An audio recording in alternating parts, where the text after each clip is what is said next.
If I could have the people who have been identified as panelists, Dave Okita, Randy Fiorini, Denise is already here. Rob Argent? Great. So while they're assembling, I want to point out that there are white cards spread all over the room.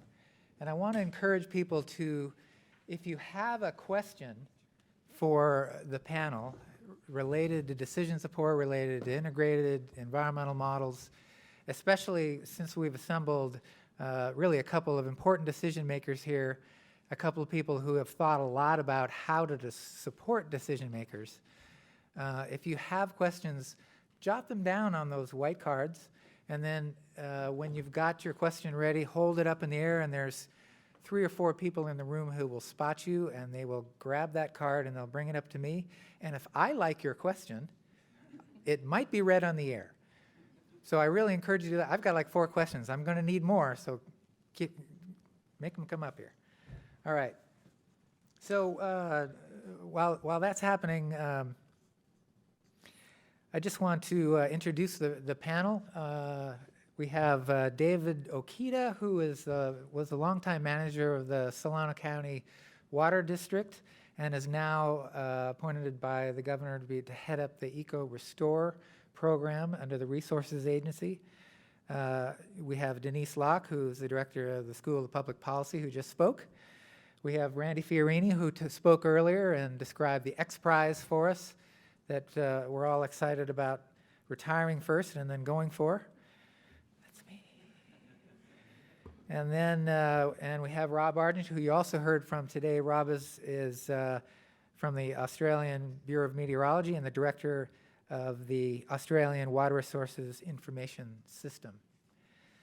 So the big question here is how do we bridge the massive divide? This is my opinion, but I think a lot of you share it. The massive divide between development of scientific, technical information that really gets at the processes that make this system work and bridging that vast chasm across to decision makers in ways that actually meet their questions at the level of what they're facing. That's a big difference. So remember that Gary Bardini said, answer the question. But if the question is, and sometimes the question is from decision makers just pushing back a little bit on his question. Sometimes the question is, how much flow do fish need? Now, a lot of us in this room have faced that question, and we know that it really begs to be asked. It really begs a better question.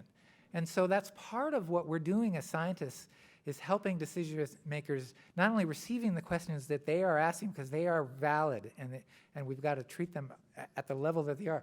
After all, the goal here is water supply reliability and keeping native species off the endangered species list. That's pretty straightforward.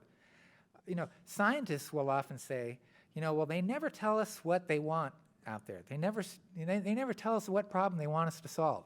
And I always push back and say, no, they've told us very clearly what it is.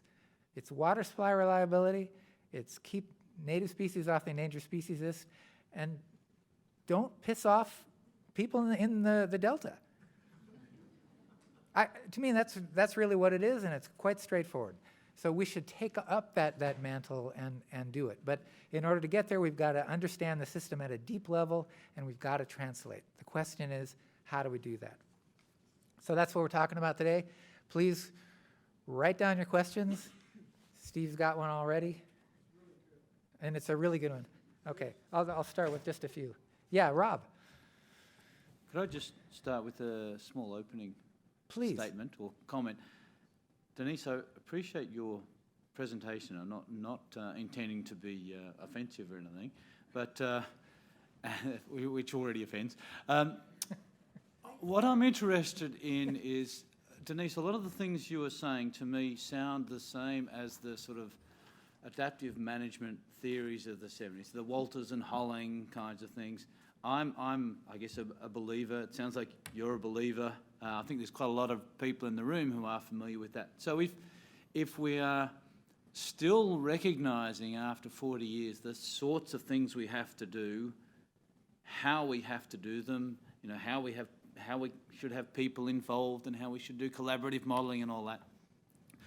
What have we done for 40 years? I know that people have changed, different people saying the same message. I know the modelling capabilities have changed, but in terms of making results on the ground, have the institutions changed? Have our ability to actually inform policy, inform management actually changed? So I guess that's what I'm interested in pursuing is what has actually changed? What have we done in 40 years to move us on to the actual, what we're here for, which is about solving problems, environmental problems, and wicked environmental problems. So there's a thought provoker for the crowd. Not me. No. I want to make an observation too. One of the most startling things that anyone ever said to me was an elected official from Maryland. I was working on a Chesapeake Bay project at the time. And she said to me as we got into the back of her car, you know, information really limits my decision space. And everybody's kind of chuckling, but it's true. As an elected official, every time the scientists would come up with another border or boundary for her, she had less and less wiggle room as an elected official. And so her sense of working with the scientists on the Chesapeake Bay project was like this. She had blinkers on all the time because she just did not want to know one more thing that would limit her. And so when we think about institutional change, I think having scientists recognize that that information is costly to most people. It is not free. It's not free to produce. It's not free to use. Most institutions have to change to take in new information. And that's slow, especially when people see it as limiting your decision space. I've been involved in Delta water matters for about 35 years, and one change that I have seen in the last 5 to 10 years is the quality of the science. Before that, it's what we call combat science. You know, you'd see the scientists be expert witnesses for one side or the other during these long litigations about the Bay and Delta. But now we have a whole new structure of independent science. The Delta Stewardship Council promotes that. State and federal contractors have their own independent science. And things are being peer-reviewed, and those are being respected by the courts. So to me, it's a new world in terms of what's out there to help not only make judicial decisions, but also management-type decisions that I think needs to be developed further, but I think it's quite refreshing. Yeah, I think 40 years ago, we didn't even ask for scientific information. If we wanted to build it, you just damned it. Build it, damn it. And we did it. And it, not 40 years ago. Yeah, it's getting on beyond 40 years now, isn't it? So that's interesting. It was easier to do things in the past. As engineers, we got to build stuff out of concrete, and we didn't spend a whole lot of time planning. Now we really spend most of our time planning, almost all of our time planning. So let me get to a few questions here. So this would be to any of the panelists. Really, what is the optimal level of engagement for decision makers in development of the alternative futures that Denise was talking about? At what point do decision makers want to and need to engage?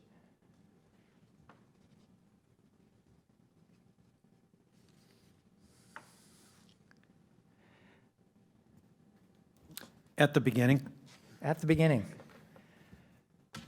What would be your first question to the team as it assembles, Randy? Well, I think that we are, as someone who is part of a state agency, we're confined in some regards to legal, statutory guidelines, regulations. So I think at the outset, as Denise very well stated, we've got to define the problem, but within that definition of the problem process, we have to acknowledge the limits that are placed on the system. And then we can consider alternative futures. But I come from a business background, and I didn't grow up in government. And I've been in the position I'm in for 5 years, and operating in a system like this is so much different than business. If I were asking for your help to design an alternative future for the Delta, I'd ask you for a blueprint and a balance sheet. And we don't even talk in those terms in the circles that I travel in now in government. So an alternative future, in my mind, we've got a broad goal. Let's say our broad goal is to restore some landscape, say in Susu Marsh, which, if you don't know, is a large area of the northern reach of our estuary known for waterfowl management. It's right in the middle of our system where there's a lot of variability, physical, chemical environment, biological.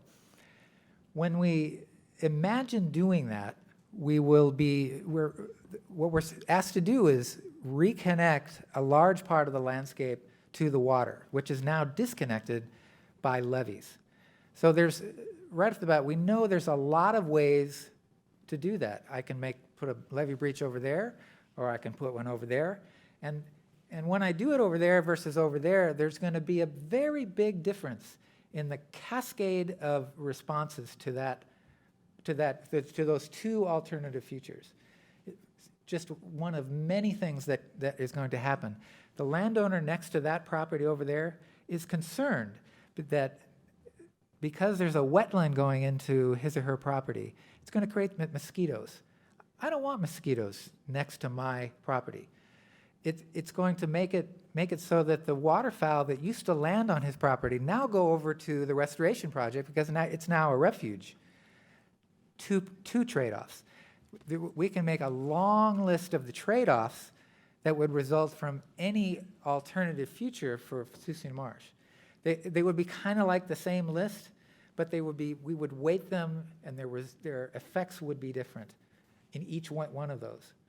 So how do we hold those? How do we entertain those? And when we talk about alternative futures, I think that's something like what we're talking about. So when we say define the problem, you absolutely have to define the problem. But we'll find that the problems are somewhat common across all the alternatives. They just weight differently, and different players arise to vote for the thing that they want the most. Yeah, Rob. Thanks, Chris. I think that thing of the question you put, and similar to the one that Denise mentioned in hers about the 12 possible future scenarios, or which were possibly 3 future scenarios for 4 different parts that are going along the different management and economic approaches. That I think we're probably fairly comfortable that we can tell you that we collectively can tell people the effects of this intervention versus that intervention. How wet is it going to get, how much habitat is going to be created, etc. But to support the actual enacting of the decisions into the future, I think one of the challenges we've got is more around all of the players who are making those decisions understanding which decisions and in which order they need to be made, because a decision-making body, yes, I've got that decision based on that particular site. I've also got this decision and this one and this one and this one, and I'm making those.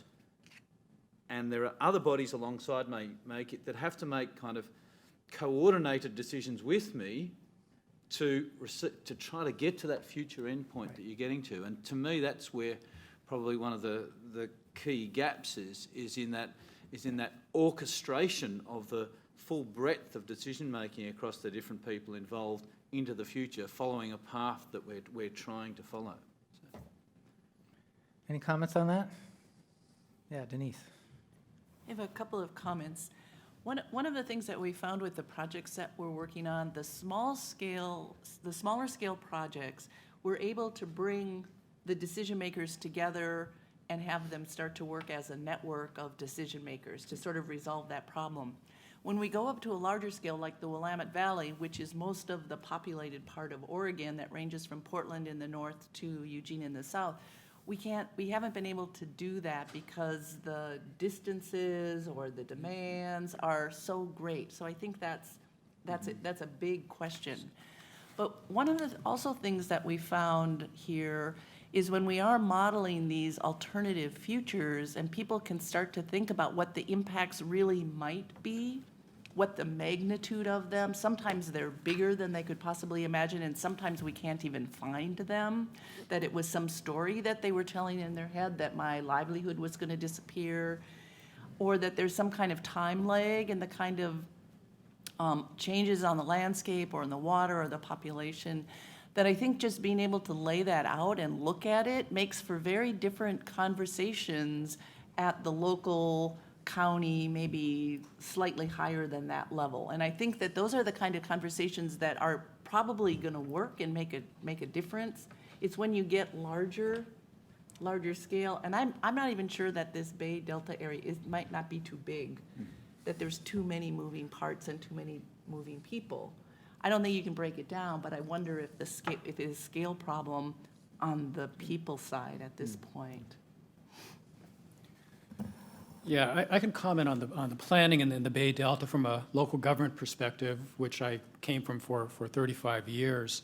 You know, in the Bay Delta, you have all these plans over time. You have the Delta Stewardship Council's plan, you have the Conservancy's plan, Delta Protection Commission's plan, Bay Delta Conservation Plan. And as a local agency who are impacted by these plans, it's hard to keep up and keep track of those things. And with the limitations based on the economy of local government, cities and counties in particular, it's impossible to go to these things.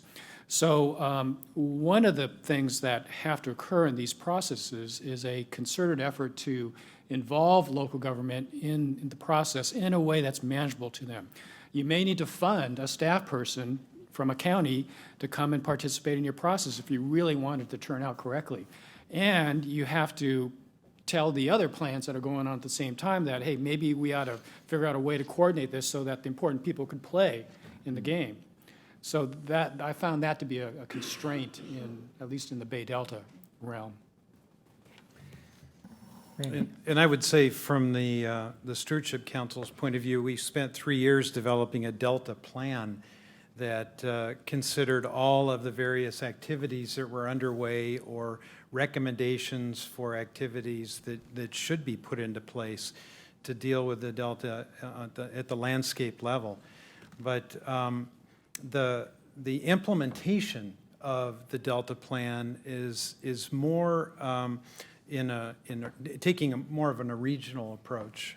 And as an example, there's currently underway work in the Yola Bypass Cache Slough Complex for a number of habitat restoration projects, fish passage project. There is flood control considerations in there. There's recreational considerations. And so instead of dealing with the Delta as a whole, there is currently an effort underway with local, state, and federal agencies that all have authority for all of these various pieces to figure out a way to work together cooperatively for these multiple benefits.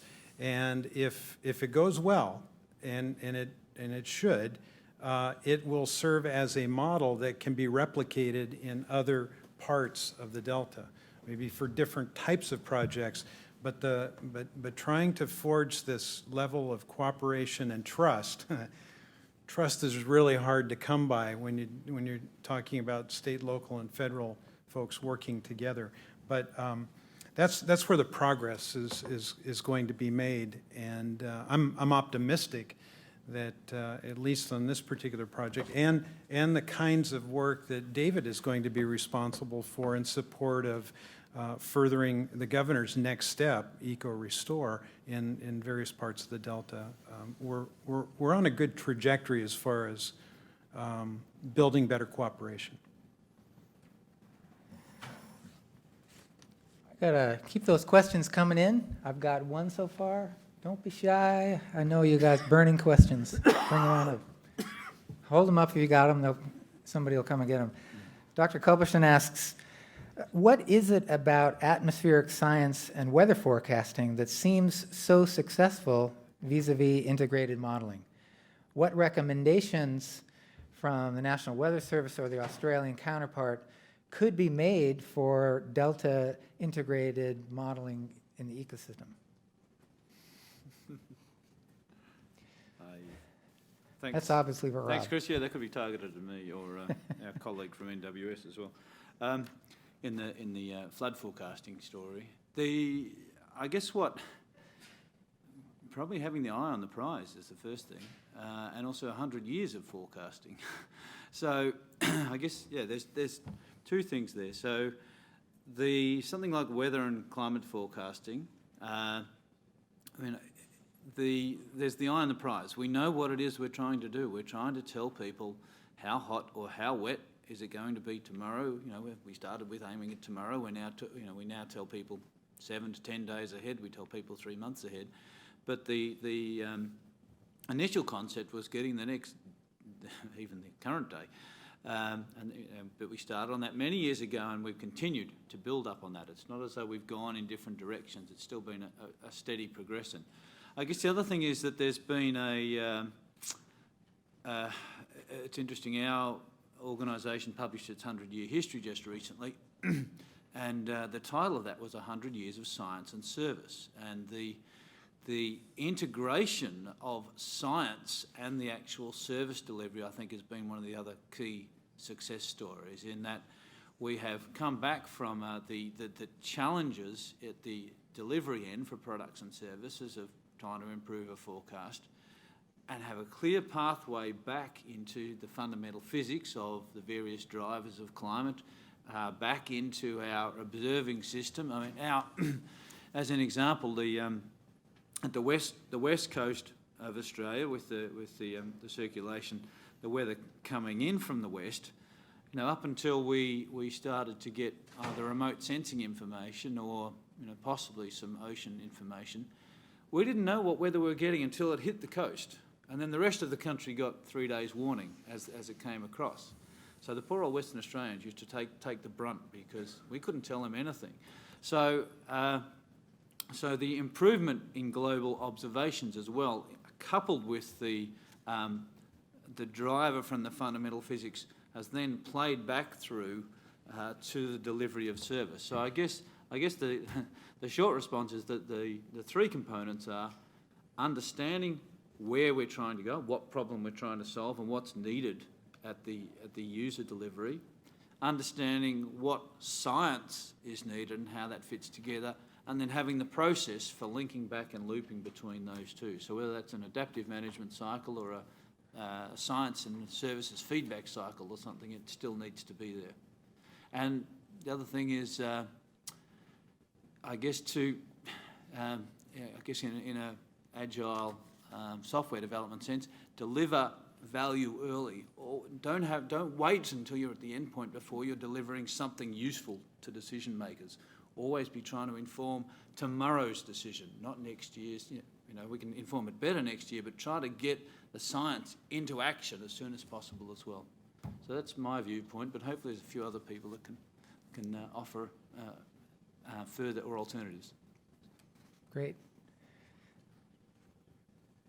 Well, I heard from Denise earlier that what really seems to work best in complex and wicked decision sort of environments is when relatively simple visuals and stories are there and in the room and are being shared by everyone who's there, including the data, the ability to ask, what if, for anyone to ask on any stakeholder or expert or agency person, what if we do this, what if we do that, and that questions that arise can be addressed.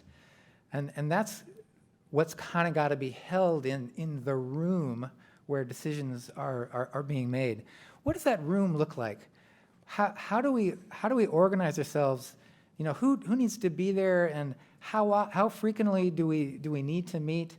What starts to develop that trust? That that's the sort of human dynamic that really greases the wheels and gets things done. Well, that brings to mind another innovation of the last, I think, 10 years or so that has helped me understand science, and that's professional facilitation. I remember back in the good old days, you'd have some engineer like me kind of running the meetings and trying to solicit stuff, and we're not trained to approach people in a certain way and bring out their true feelings. But the facilitated science roundtables, or whatever you want to call them, that I've been involved in more recently, have gotten much smoother and much more productive. So I think that is a big improvement. Great. Keep those cards and letters coming. Another thing to think about are what we call boundary organizations. And those are those organizations that will straddle the policy world and the science world. And I think that NOAA has gone a long way in trying to create some of those kinds of boundary organizations, but you also have things in the US like Extension, which that's sort of their role, is to try and make that straddle that boundary. And again, it sort of goes to a different set of capacities or skills that allows you to convene people, to communicate and have this kind of two-way communication, the ability to translate not just the science, but translate the needs of the public.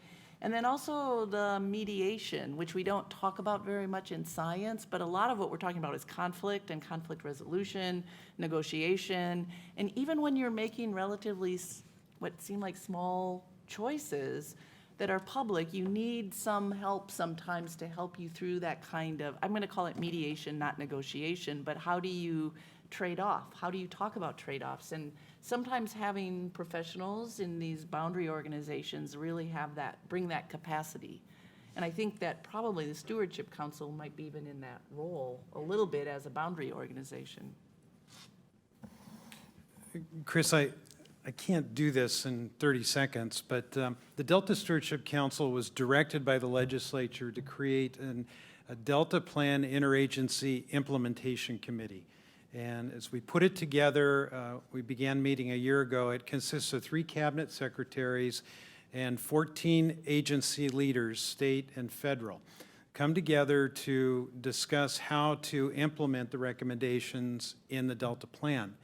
At the meeting in November, we meet every 6 months, so at the meeting in November, the Delta Science Program, on the path to develop a science action agenda, brought an interim science action agenda to this high-level group.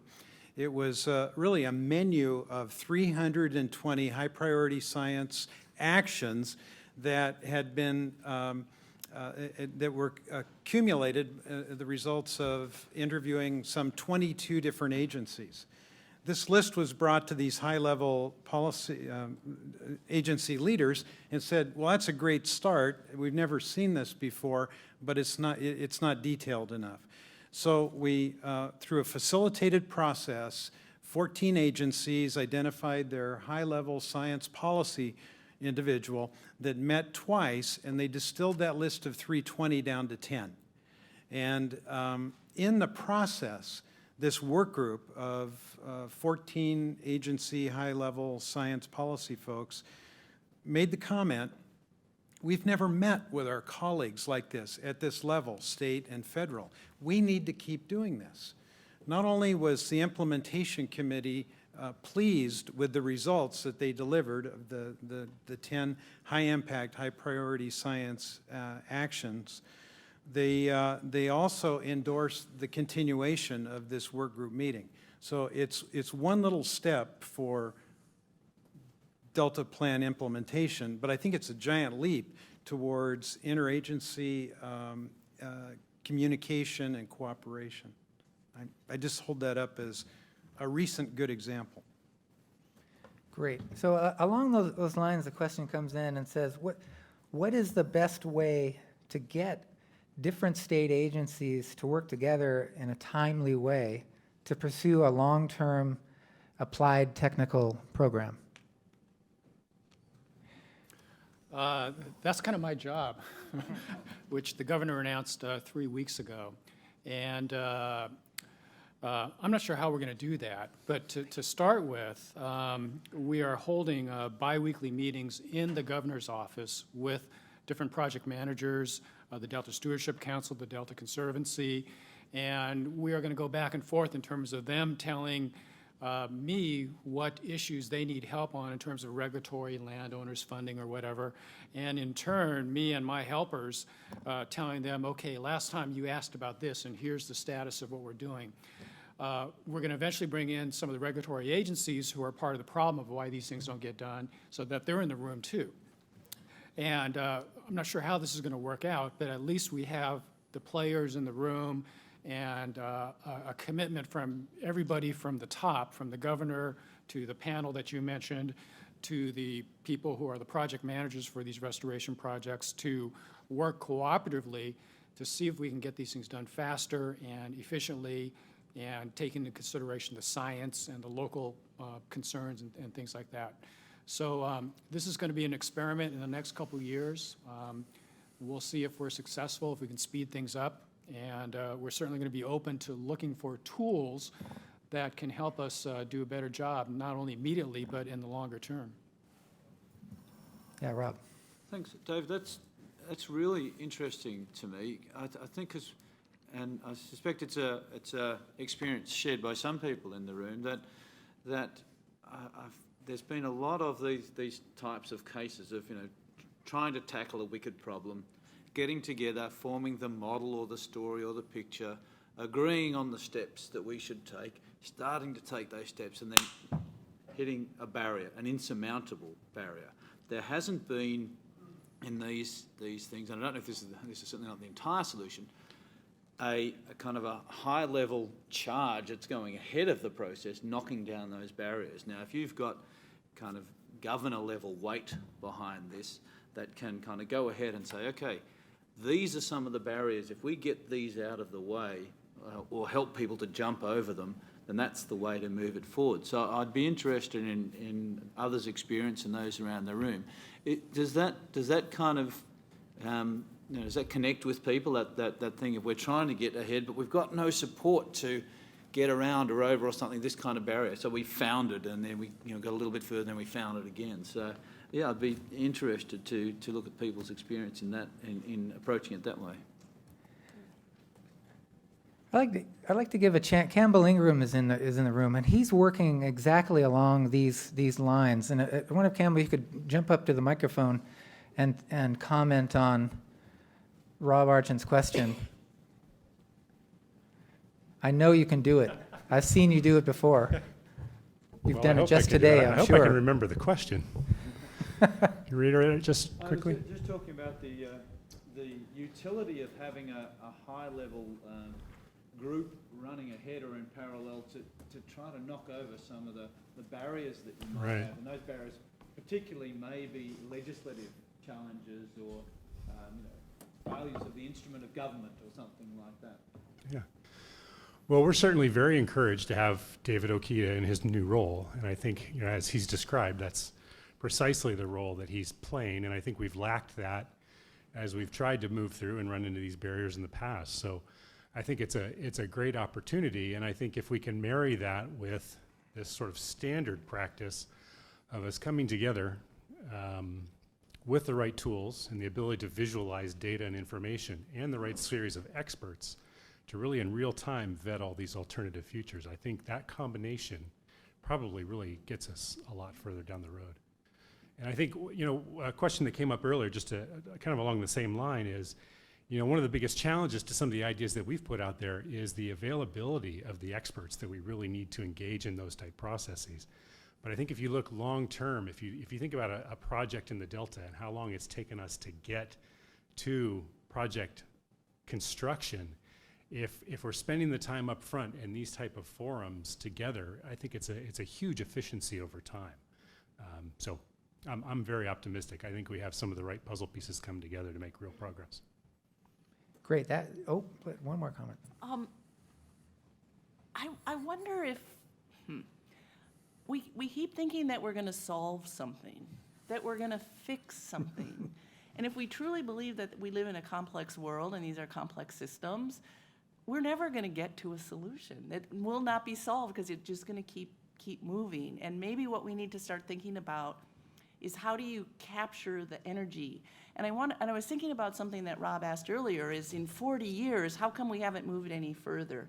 And I think what happens is that people like Hollings 40 years ago put out some pretty radical ideas, and it's taken us 40 years in science and computer science and modeling to get a handle on complex systems. And I don't even think we're close, but I think we are starting to build the capacity in both the way we think and in the way we can use computers to start to understand complex systems.